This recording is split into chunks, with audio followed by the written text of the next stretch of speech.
ಸ್ನೇಹಿತರೆ, ಮೊದಲಿಗೆ ಹೇಳಬೇಕು ಅಂದರೆ ಗೊಮ್ಮಟೇಶ್ವರನನ್ನು ಬಾಹುಬಲಿ ಎಂದು ಕರೆಯುತ್ತಾರೆ. ಜೈನ ಧರ್ಮ ಗ್ರಂಥಗಳ ಪ್ರಕಾರ ಯಕ್ಷಾಂಪದ ವೃಷಭನಾಥನ ಮಗ ಬಾಹುಬಲಿ. ವೃಷಭನಾಥರಿಗೆ ಇಬ್ಬರು ಹೆಂಡತಿಯರು. ಒಬ್ಬಳ ಹೆಸರು ಸುನಂದ, ಇನ್ನೊಬ್ಬಳ ಹೆಸರು ನಂದ. ನಂದಾಳಿಗೆ 100 ಜನ ಗಂಡು ಮಕ್ಕಳು, 2 ಹೆಣ್ಣು ಮಕ್ಕಳು ಜನಿಸುತ್ತಾರೆ. ಬಾಹುಬಲಿ ಸುನಂದನ ಮಗನಾಗಿ ಜನಿಸುತ್ತಾನೆ. ಹಾಗೆ ವೃಷಭನಾಥನಿಗೆ ವಯಸ್ಸಾಗಿ ಬರುತ್ತದೆ. ಆಗ ಅವರು ತನ್ನ ರಾಜ್ಯವನ್ನೆಲ್ಲ ತನ್ನ ಮಕ್ಕಳಿಗೆ ಸಮನಾಗಿ ಹಂಚುತ್ತಾರೆ. ಭರತನಿಗೆ ಅಯೋಧ್ಯ ರಾಜ್ಯವನ್ನು, ಬಾಹುಬಲಿಗೆ ಅಸ್ಮಕ ರಾಜ್ಯವನ್ನು ಕೊಡುತ್ತಾನೆ.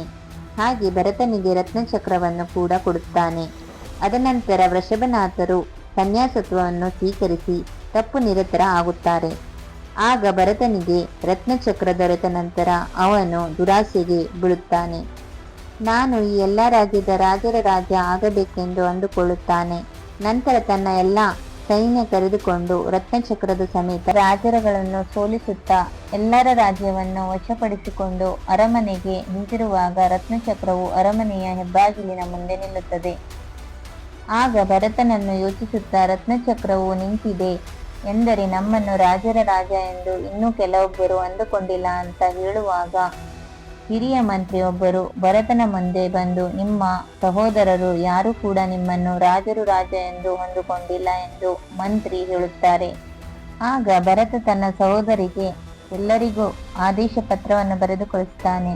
ಪತ್ರವನ್ನು ನೋಡಿದ ಸಹೋದರರು ಭರತನನ್ನು ರಾಜರ ರಾಜ ಎಂದು ಒಪ್ಪಿಕೊಂಡು ತಮ್ಮ ಎಲ್ಲ ರಾಜ್ಯವನ್ನು ಅವನಿಗೆ ಒಪ್ಪಿಸಬೇಕು ಎಂದು ಬರೆದಿರುತ್ತಾರೆ. ಆಗ ಎಲ್ಲ ಸಹೋದರರು ಸೇರಿ ತನ್ನ ಅಣ್ಣನ ಆದೇಶವನ್ನು ಮೀರಬಾರದೆಂದು ತಮ್ಮ ಎಲ್ಲ ರಾಜ್ಯವನ್ನು ಕೊಟ್ಟು ಭರತನನ್ನು ರಾಜರ ರಾಜ ಎಂದು ಒಪ್ಪಿಕೊಳ್ಳುತ್ತಾರೆ.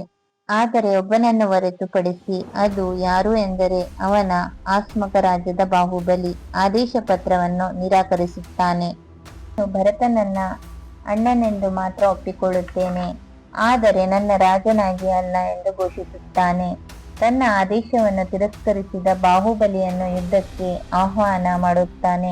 ಹಾಗೆ ಭರತನ ಸೈನ್ಯವು ಮತ್ತು ಬಾಹುಬಲಿ ಸೈನ್ಯವು ಸಿದ್ಧವಾಗಿರುತ್ತದೆ. ಯುದ್ಧಕ್ಕೆ ಬಂದಾಗ ಎರಡೂ ಕಡೆಯೂ ಮಂತ್ರಿಗಳು ಬಂದು, ಯುದ್ಧ ಏನಿದ್ದರೂ ರಾಜರುಗಳ ನಡುವೆ ಮಾತ್ರ ನಡೆಯಲಿ, ಅಮಾಯಕ ಸೈನಿಕರು ಬಲಿಯಾಗುವುದು ಬೇಡವೆಂದು ನಿರ್ಧರಿಸಿ ಮಂತ್ರಿಗಳು ರಾಜರು ಮಾತ್ರ ಯುದ್ಧ ಮಾಡಲಿ ಎಂದು ಹೇಳಿ 3 ತರದ ಪರೀಕ್ಷೆಗಳನ್ನು ಇಡುತ್ತಾರೆ. ಮೊದಲನೆಯ ಜಲಯುದ್ಧ, 2ನೆಯ ಯುದ್ಧ ದೃಷ್ಟಿಯುದ್ಧ, 3ನೆಯ ಯುದ್ಧ ಕುಸ್ತಿಯುದ್ಧ ಎಂದು ಹೇಳಿ ಮೊದಲನೇ ಯುದ್ಧ ಸಿದ್ಧರಾಗಿ ಭರತ ಮತ್ತು ಬಾಹುಬಲಿ ನೀರಿಗೆ ಇಳಿಯುತ್ತಾರೆ. ಭರತನನ್ನು ನೀರಿನಿಂದ ಬಾಹುಬಲಿಗೆ ಪರವಾಯ ಮಾಡಿ ಭರತನಿಗೆ ಸುಸ್ತಾಗುತ್ತೆ. ಬಾಹುಬಲಿ ಪರವಾಯ ಭರತನನ್ನು ಸೋಲಿಸುತ್ತಾನೆ.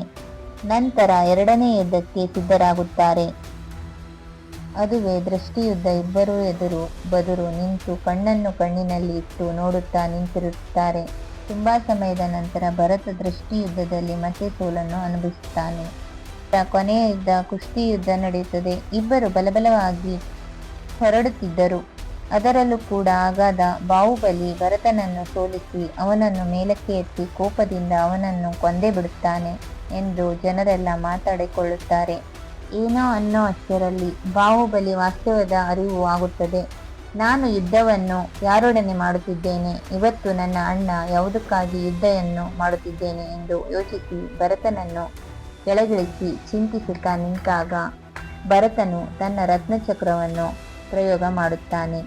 ಆ ರತ್ನಚಕ್ರವು ಬಾಹುಬಲಿಯ ಹತ್ತಿರ ಬಾಹುಬಲಿಯನ್ನು 3 ಪ್ರದಕ್ಷಿಣೆ ಮಾಡಿ ನಿಲ್ಲುತ್ತದೆ. ನಂತರ ಬಾಹುಬಲಿಯು ತನ್ನ ರಾಜ್ಯವನ್ನೆಲ್ಲ ಭರತನಿಗೆ ಕೊಟ್ಟು ಬಟ್ಟೆಯನ್ನೆಲ್ಲ ತ್ಯಜಿಸಿ ದಿಗಂಬರಾಗಿ ಕಾಡಿನೊಳಗೆ ಚಂದ್ರಗಿರಿ ಬೆಟ್ಟದಲ್ಲಿ ನಿಂತ ಸ್ಥಿತಿಯಲ್ಲೇ 1 ವರ್ಷಗಳ ಕಾಲ ತಪಸ್ಸನ್ನು ಮಾಡುತ್ತಾ ನಿಂತಿರುತ್ತಾನೆ. ಅವನ ಸುತ್ತ ಗಿಡಗಳು, ಬಳ್ಳಿ, ಹುತ್ತ ಎಲ್ಲವೂ ಬೆಳೆದಿರುತ್ತವೆ. ಹೀಗೆ ಬಾಹುಬಲಿ ಗುಮ್ಮಟೇಶ್ವರನಾದ ಕತೆ. ಸ್ನೇಹಿತರೆ, ಶ್ರವಣಬೆಳಗೊಳದಲ್ಲಿ ಇರುವ ವಿಗ್ರಹವನ್ನು ಕ್ರಿಸ್ತಶಕ 982ರಿಂದ ಕ್ರಿಸ್ತಶಕ 983ರ ಮಧ್ಯದಲ್ಲಿ ಗಂಗಾರ ರಾಜಮಲ್ಲನ ಮಂತ್ರಿಯಾದ ಚಾಮುಂಡರಾಯ ತನ್ನ ತಾಯಿಯಾದ ಪಾಳಲ ದೇವಿಯ ಆಸೆಯನ್ನು ಪೂರ್ಣಗೊಳಿಸಬೇಕು ಎಂಬ ಉದ್ದೇಶದಿಂದ ಕೆತ್ತಿಸಿದ ಎಂದು ಹೇಳಲಾಗುತ್ತದೆ. ಚಾಮುಂಡರಾಯನನ್ನು ಚಾಮುಂಡರಾಜ, ಚಾಮುಂಡಯ್ಯ ಎಂದು ಕೂಡ ಕರೆಯಲಾಗುತ್ತದೆ. ಏಷ್ಯಾ ಖಂಡದಲ್ಲೇ ಭಾರತದ ಅತಿ ಎತ್ತರದ ಏಕಶಿಲಾ ಮೂರ್ತಿಯಾಗಿದೆ. ಮೂರ್ತಿಯು ಬರೋಬ್ಬರಿ 58 ಅಡಿ ಎತ್ತರವಾಗಿದ್ದು 40 ಅಡಿ ಅಗಲ 1000 ಟನ್ನ ಅಷ್ಟು ತೂಕವನ್ನು ಹೊಂದಿದೆ. ಈ ವಿಗ್ರಹಕ್ಕೆ 12 ವರ್ಷಕ್ಕೆ ಒಮ್ಮೆ ಮಹಾಪುಸ್ತಕಾಭಿಷೇಕ ನಡೆಯುತ್ತದೆ.